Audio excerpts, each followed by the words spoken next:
ഒരു പ്രധാനപ്പെട്ട വാർത്തയിലേക്ക്. കാസർഗോഡ് ന്യൂസ് 18 വാർത്താ സംഘത്തിന് നേരെ മുസ്ലിം ലീഗ് പ്രവർത്തകരുടെ കയ്യേറ്റ ശ്രമം. കാഞ്ഞങ്ങാട് ഇക്ബാൽ ഹയർ സെക്കൻഡറി സ്കൂളിലാണ് സംഭവം. മുഖ്യമന്ത്രിയുടെ പ്രസ്താവന തത്സമയം റിപ്പോർട്ട് ചെയ്യുന്നതിനിടെയായിരുന്നു കയ്യേറ്റ ശ്രമം. കൂടുതൽ പോലീസ് സ്ഥലത്തെത്തി പ്രവർത്തകരെ പിരിച്ചുവിട്ടു. അതിനിടെ കാസർഗോഡ് മീപ്പുഗിരിയിലും സംഘർഷമുണ്ടായി. SCPI പ്രവർത്തകരും ലീഗ് പ്രവർത്തകരും ഏറ്റുമുട്ടി. വോട്ടിനെ ചൊല്ലിയുള്ള തർക്കമാണ് സംഘർഷത്തിൽ കലാശിച്ചത്. വിവരങ്ങളുമായി KV ബൈജു ചേരുന്നുണ്ട്. ബൈജു, ഇതെന്താണ് ഇവിടെ സംഭവിച്ചത്? കാരണം നമ്മൾ വാർത്ത റിപ്പോർട്ട് ചെയ്യാനായി പോയതാണ്. അതിനിടെ ഉണ്ടായ സംഭവം, പോലീസ് ഈ വിഷയത്തിൽ നടപടി സ്വീകരിച്ചിട്ടുണ്ടോ? ടോമെ, നമ്മൾ 1 മണിയുടെ വാർത്ത തത്സമയം റിപ്പോർട്ട് ചെയ്യുന്ന ഇത്തരത്തിൽ വാർത്ത റിപ്പോർട്ട് ചെയ്യുന്നതിനിടെയാണ് Iqbal higher secondary school Kanhangad നിന്നും വലിയ തോതിൽ ഒരു കൂട്ടം മുസ്ലിം ലീഗ് പ്രവർത്തകർ എത്തി മുഖ്യമന്ത്രിയുടെ പ്രസ്താവന, പ്രധാനമായും ഇവരെ പ്രകോപിപ്പിച്ചത് മുഖ്യമന്ത്രിയുടെ പ്രസ്താവന തത്സമയം റിപ്പോർട്ട് ചെയ്യുന്നതാണ്. അങ്ങനെ വലിയൊരു സംഘം നമ്മളെ കയ്യേറ്റം ചെയ്യാൻ ശ്രമിച്ചു. അവിടെ ഉണ്ടായിരുന്ന ആകെ 3 പോലീസുകാരാണ് ഈ ഒരു സ്കൂളിൽ ഉണ്ടായിരുന്നത്. നേരത്തെയൊക്കെ വലിയ സംഘർഷം ഉണ്ടാകുന്ന ഒരു പ്രദേശമാണ് ഈ ഇക്ബാൽ ഹയർ സെക്കൻഡറി സ്കൂൾ എന്ന് പറയുന്നത്. ചെറിയ പ്രശ്നങ്ങൾ പോലും വലിയ സംഘർഷത്തിലേക്ക് ഉണ്ടാകാറുണ്ട്. അത് ഒരു മുസ്ലിം ലീഗിന്റെ ശക്തി കേന്ദ്രം കൂടിയാണ്. അവിടെയാണ് ഇത്തരത്തിൽ നമ്മൾ എന്ത് വാർത്ത കൊടുക്കണം, അതായത് രാഹുൽ മാങ്കൂട്ടത്തിൽ വിഷയം മാത്രമേ നിങ്ങൾക്ക് വാർത്ത നൽകാനുള്ളൂ എന്നാണ് ഇവർ ചോദിക്കുന്നത്. അത്തരത്തിൽ ചോദിച്ച് നമ്മളുടെ റിപ്പോർട്ടിംഗ് തടസ്സപ്പെടുത്തുന്ന സാഹചര്യം ഉണ്ടായിരുന്നു. 100 കണക്കിന് പ്രവർത്തകരാണ് നമ്മളെ വളഞ്ഞത്. വലിയ തോതിൽ നമ്മളെ ആക്രമിക്കാൻ സംഘം എത്തി. അതിനിടയ്ക്ക് 3 പോലീസുകാർ മാത്രമായതുകൊണ്ട് പിന്നീട് DYSPയെ നമ്മൾ തന്നെ വിളിച്ച് ഈ വിവരം കാഞ്ഞങ്ങാട് DYSP സുരേഷ് ബാബുവിനെ വിളിച്ചു പറയും. കൂടുതൽ പോലീസ് അപ്പോൾ തന്നെ സ്ഥലത്തെത്തുകയും ഇവരെ നീക്കം ചെയ്യുകയാണ് ഉണ്ടായത്. അവിടെ നിന്നും നമ്മളെ പുറത്തേക്ക് കടക്കാൻ അനുവദിക്കില്ല, ഈ കൊടുത്ത വാർത്ത അത് പിൻവലിക്കണമെന്നൊക്കെ ആയിരുന്നു ഇവർ പറയുന്നുണ്ടായിരുന്നത്. കൃത്യമായി മുഖ്യമന്ത്രിയുടെ ആ ഒരു പ്രസ്താവന അത് റിപ്പോർട്ട് ചെയ്യുന്നതാണ് ഇവർക്ക് ഇത്തരത്തിലുള്ള വലിയ തോതിലുള്ള പ്രകോപനത്തിന് കാരണമായത്. അതല്ലാതെ മറ്റ് പ്രശ്നങ്ങൾ അവിടെ നമ്മൾ ഏതെങ്കിലും തരത്തിൽ ഉണ്ടാക്കിയില്ല. നമ്മളവിടെ കൃത്യമായ, അതായത് തെരഞ്ഞെടുപ്പ് കമ്മീഷന്റെ കാർഡുള്ള ചട്ടം പ്രകാരം നമ്മൾ കൃത്യമായി രാവിലെ മുതലേ നമ്മൾ തത്സമയം റിപ്പോർട്ട് ചെയ്യുന്നുണ്ട്.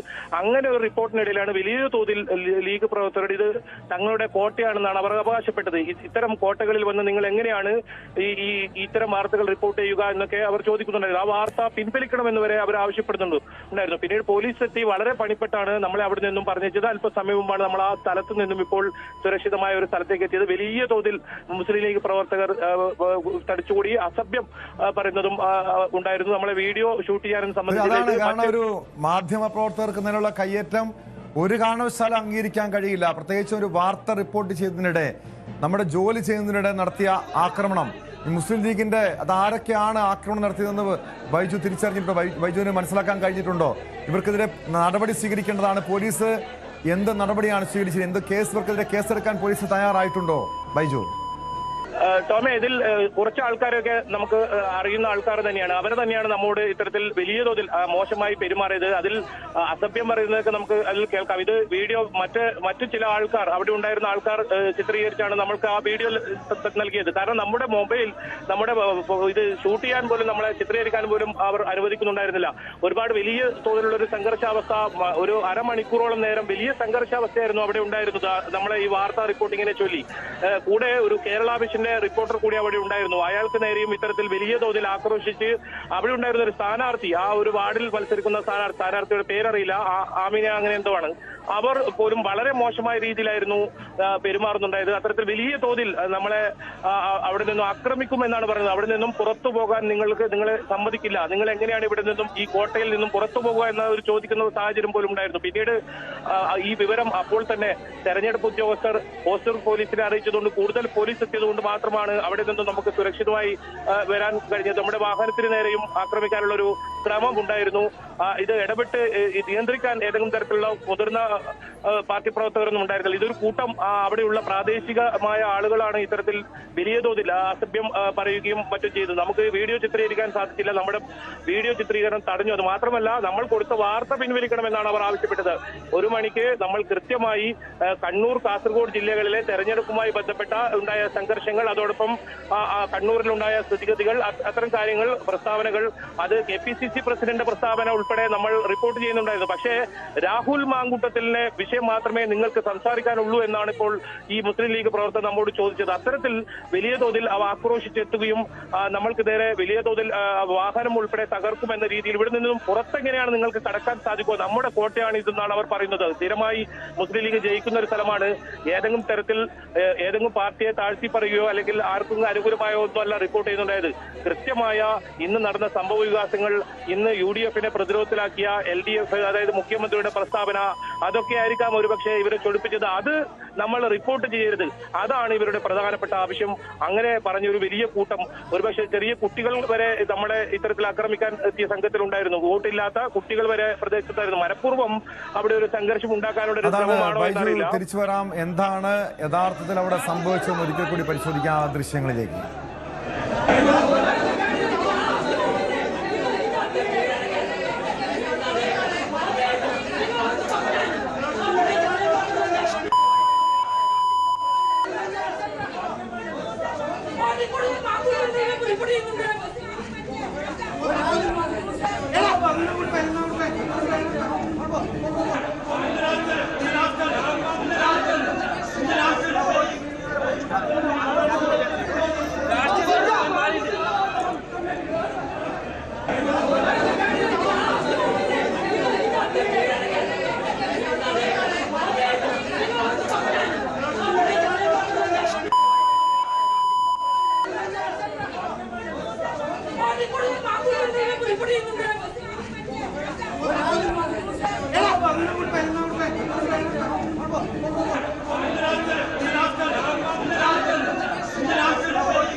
ഒരു ക്രിമിനൽ സംഘങ്ങളെ പോലെയാണ് മുസ്ലിം ലീഗ് പ്രവർത്തകർ ന്യൂസ് 8-ന്റെ വാർത്താ സംഘത്തിന് നേരെ ആക്രമണം നടത്തിയത്. രാഷ്ട്രീയപരമായി ഒരുപക്ഷെ വിയോജിപ്പുണ്ടെങ്കിൽ ആ രീതിയിൽ, അതായത് നമ്മുടെ ജനാധിപത്യ രീതിയിൽ അതിനെ നേരിടാം. പക്ഷേ ഇങ്ങനെ കയ്യേറ്റം ചെയ്യുന്നത്, ആക്രമണം നടത്തുന്ന ഒരു കാരണവശാലും അംഗീകരിക്കാൻ കഴിയില്ല. KV ബൈജുവിലേക്ക് വീണ്ടും. ബൈജു, പിന്നീട് എങ്ങനെയാണ് ഈ സംഭവ സ്ഥലത്തു നിന്നും അവിടെ നിന്ന് രക്ഷപ്പെടാൻ കഴിഞ്ഞത്?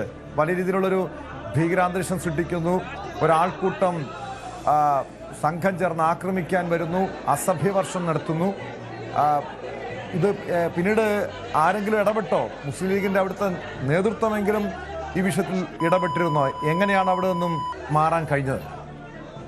ടോമെ, മുസ്ലിം ലീഗ് നേതൃത്വം എന്ന് പറയാൻ അത്തരത്തിലുള്ള മുതിർന്ന നേതാക്കൾ ആരും തന്നെ ഈ പ്രദേശത്തുണ്ടായിരുന്നില്ല. ടോം സൂചിപ്പിച്ചതുപോലെ ഇതൊരു ക്രിമിനൽ സംഘം, അങ്ങനെ തന്നെ വിളിക്കേണ്ടി വരും, ക്രിമിനൽ സംഘം എന്ന് തന്നെ വിളിക്കേണ്ടി വരും. അത്രത്തോളം ഒരു മണിക്കൂറോളം നമ്മൾ അവിടെ തടഞ്ഞു വെക്കുന്ന സാഹചര്യമാണ് ഉണ്ടായത്. ഒരുപക്ഷെ ആ സമയത്ത് നമ്മൾ പോലീസിൽ ഇടപെട്ട് കൂടുതൽ പോലീസ് എത്തിയില്ലെങ്കിൽ നമ്മുടെ വാഹനം ഉൾപ്പെടെ തകർക്കാനായിരുന്നു ഇവർ പദ്ധതിയിട്ടത്. അത്തരത്തിൽ വെല്ലുവിളിക്കുന്നുണ്ടായിരുന്നു ഇവർ. നിങ്ങൾ ഈ സ്ഥലത്ത് ഇവിടെ നിന്ന് നിങ്ങൾക്ക് പോകാൻ പറ്റില്ല എന്നാണ് പറഞ്ഞത്. ഈ വീഡിയോ നമ്മൾ നൽകിയ അല്ലെങ്കിൽ നമ്മൾ വാർത്ത കൊടുത്ത അത് പിൻവലിക്കണമെന്നൊരാവശ്യമായിരുന്നു ഉണ്ടായിരുന്നത്. 1 മണി വാർത്ത അത് UDF നേതാക്കൾക്ക് അല്ലെങ്കിൽ മുസ്ലിം ലീഗ് നേതാക്കൾക്ക് നോക്കിയാൽ അറിയാം. അത് KPCC പ്രസിഡന്റ് സണ്ണി ജോസഫിന്റെ ഉൾപ്പെടെ പ്രസ്താവന നമ്മൾ അതിൽ പറഞ്ഞിരുന്നു. അത്തരം കൃത്യമായ വാർത്ത റിപ്പോർട്ട് ചെയ്യുന്ന ഇടയിൽ ഈ രാഹുൽ മാങ്കൂട്ടത്തിൽ വിഷയമായിരിക്കാം ഒരുപക്ഷെ ഇവരെ ഇത്തരത്തിൽ പ്രകോപിപ്പിച്ചത്. രാഹുൽ മാങ്കൂട്ടത്തിൽ വിഷയം നമ്മൾ റിപ്പോർട്ട് ചെയ്യരുത്, ഇതാണ് ഇവർ പ്രധാനമായും ആവശ്യപ്പെട്ടത്. എന്തിനാണ് രാഹുൽ മാങ്കൂട്ടത്തിൽ വിഷയം മാത്രം നിങ്ങൾ റിപ്പോർട്ട് ചെയ്യുന്നത്, മറ്റ് കാര്യങ്ങളൊന്നും ഇല്ലേ എന്ന തരത്തിലൊക്കെ ചോദ്യങ്ങൾ ഉണ്ടായിരുന്നു. അങ്ങനെ വലിയ തോതിൽ അവർ ആക്രമിക്കാൻ എത്തുമ്പോൾ ഒരു 3 പോലീസുകാർ മാത്രമാണ്. കാസർഗോഡ് ജില്ലയിൽ അതുപോലെ തന്നെ കണ്ണൂർ ജില്ലയിലും ഒരുപാട് സംഘർഷ പ്രദേശങ്ങളുണ്ട്. ഞാൻ മനസ്സിലാക്കുന്നത് വർഷങ്ങളായി ഈ ഒരു ഇക്ബാൽ ഹയർ സെക്കൻഡറി സ്കൂൾ എന്ന് പറയുന്ന സ്ഥലത്ത് തെരഞ്ഞെടുപ്പും അല്ലെങ്കിൽ തെരഞ്ഞെടുപ്പ് കഴിഞ്ഞതിന് ശേഷവും വലിയ തോതിൽ CPM-നെ അല്ലെങ്കിൽ CPM-നെ ആക്രമിക്കുന്ന CPM ലീഗ് ആക്രമണം നടക്കുന്ന ഒരു പ്രദേശമാണ്. വലിയ തോതിൽ സംഘർഷം ഉണ്ടാകുന്ന ഒരു പ്രദേശമാണ്. അങ്ങനെ ഒരു സ്ഥലത്ത് ഒരു 3 പോലീസുകാർ മാത്രമാണ് അവിടെ ആകെ ഉണ്ടായിരുന്നത്. അത് ഒരുപക്ഷെ ഇത്തരം സംഘർഷബാധിത പ്രദേശങ്ങളിൽ കൂടുതൽ പോലീസിനെ വിന്യസിക്കേണ്ടതാണ്. നമ്മൾ കൃത്യമായ സമയത്ത് പോലീസിനെ വിളിച്ചതുകൊണ്ട് മാത്രമാണ് ആ കൂടുതൽ പോലീസ് ഉദ്യോഗസ്ഥർ 3 വാഹനങ്ങൾ പോലീസ് ഉദ്യോഗസ്ഥർ എത്തി. അതിൽ പരിചയമുള്ളൊരു പോലീസ് ഉദ്യോഗസ്ഥനും കൂടി ഉണ്ടായിരുന്നു. അദ്ദേഹമാണ് നിങ്ങൾ ഇവിടെ നിൽക്കേണ്ട, കാരണം ഇത് നിയന്ത്രിക്കാൻ കഴിയുന്നതിന് അപ്പുറമാവും പിന്നീട് പ്രശ്നം എന്ന് പറഞ്ഞത്. പിന്നീട് നമ്മൾ ഒരു പ്രശ്നം ഉണ്ടാക്കണ്ട എന്ന് വിചാരിച്ചതുകൊണ്ട് സംയമനം പാലിച്ചുകൊണ്ടാണ് അവിടെ നിന്നും മടങ്ങിയത്. അല്പസമയം മുമ്പാണ് അവിടെ നിന്നും മടങ്ങാൻ സാധിച്ചത്. കാരണം അത്രത്തോളം സമയം നമ്മളെ അവിടെ ബന്ദിയാക്കുന്ന തരത്തിലായിരുന്നു കാര്യങ്ങളുണ്ടായത്. ഉണ്ടായിരുന്നത്. വീഡിയോ ചിത്രീകരിക്കാൻ ഒന്നും സാധിച്ചിട്ടില്ല. നമ്മുടെ ഉപകരണങ്ങളൊക്കെ പിടിച്ചു വാങ്ങാൻ ഒരു കൂട്ടം എത്തുന്നുണ്ടായിരുന്നു. ഇതിനൊപ്പം ഈ സ്ഥാനാർത്ഥി കൂടി ഉണ്ടായിരുന്നു എന്നതാണ് അതിൽ ഏറ്റവും പ്രധാനം. ഒരു വനിതാ സ്ഥാനാർത്ഥിയാണ്. ആ സ്ഥാനാർത്ഥി വളരെ മോശമായാണ് നമ്മളോട് സംസാരിച്ചത്. അതിൽ കൂടുതൽ ദൃശ്യങ്ങളൊന്നും നമുക്ക് ലഭിച്ചിട്ടില്ല. കുറച്ച് ആളുകൾ അവിടെ മറ്റാളുകൾ ദൃശ്യങ്ങൾ ചിത്രീകരിച്ചിട്ടുണ്ട്. ഒരു പക്ഷേ ഇനിയും കൂടുതൽ ദൃശ്യങ്ങൾ നമുക്ക് അങ്ങനെ ലഭിക്കാം. നമ്മുടെ മൊബൈലോ അല്ലെങ്കിൽ നമ്മുടെ ക്യാമറകളൊന്നും പുറത്തെടുക്കാൻ കഴിയാത്ത രീതിയിൽ നമ്മളെ തടഞ്ഞ് ഒരു വലിയ സംഘം, അതും ഈ കോമ്പൗണ്ടിനകത്ത് കയറി വന്നായിരുന്നു ഇവർ നമ്മളെ ആക്രമിക്കാൻ വന്നത്. ഒരു കാരണവശാലും ഈ കോമ്പൗണ്ടിനകത്തേക്ക് ഇവർക്ക് കയറാൻ അവകാശമില്ല. നമ്മൾ കൃത്യമായ തെരഞ്ഞെടുപ്പ് കമ്മീഷന്റെ പാസ് ഉപയോഗിച്ചാണ് നമ്മൾ ഇത്തരത്തിൽ റിപ്പോർട്ടിംഗ് ചെയ്യുന്നത്. അത് നമ്മൾ അവിടെയുള്ള പറഞ്ഞു. കേരളമാണ് മാധ്യമ സ്വാതന്ത്ര്യമുള്ള നാടാണ്. ഇവിടെ ഞങ്ങൾ റിപ്പോർട്ട് ചെയ്യും, വാർത്തകൾ റിപ്പോർട്ട് ചെയ്യും. നിങ്ങൾക്ക് ഈ രീതിയിലല്ല നിങ്ങൾ വിയോജിപ്പ് പ്രകടിപ്പിക്കേണ്ടത്. കാരണം ആളുകളെ കയ്യേറ്റം ചെയ്തത് അത് ക്രിമിനൽ പ്രവർത്തനമാണ്. ശക്തമായ നടപടിയാണ് പോലീസ് ഇതുപോലുള്ള ക്രിമിനലുകൾക്കെതിരെ സ്വീകരിക്കേണ്ടത്. കാസർഗോഡ് കാഞ്ഞങ്ങാട് ഇക്ബാൽ ഹയർ സെക്കൻഡറി സ്കൂളിലാണ് KV ബൈജു ഉൾപ്പെടെയുള്ള കാസർഗോട്ടെ ന്യൂസ് 8ന്റെ വാർത്താ സംഘത്തിനെതിരെ ആക്രമണമുണ്ടായത്. പോലീസ് ഇവർക്കെതിരെ നിയമ നടപടി സ്വീകരിക്കണം.